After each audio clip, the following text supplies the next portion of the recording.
వైకుంఠ ద్వార సర్వదర్శనం టోకెన్ల జారీ సందర్భంగా తిరుపతిలోని విష్ణు నివాసం వద్ద అప్రశృతి చోటు చేసుకుంది. టోకెన్ల కోసం ఒక్కసారిగా భక్తులు రావడంతో తీవ్ర తోపులాట జరిగింది. ఈ క్రమంలో తమిళనాడులోని సేలంకు చెందిన భక్తురాలితో పాటు మరొకరు మృతి చెందారు. ఈ ఘటనలో మరో 4 భక్తులు అస్వస్థతకు గురి కావడంతో రుయా ఆసుపత్రికి తరలించి చికిత్స అందిస్తున్నారు.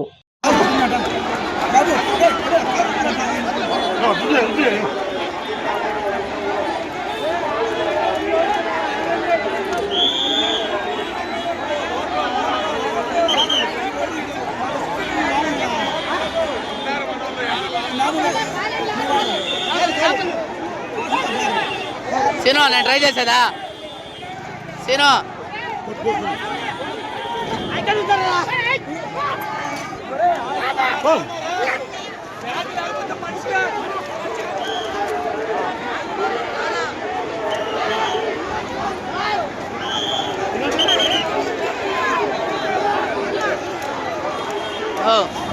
ఎవరు మీరు?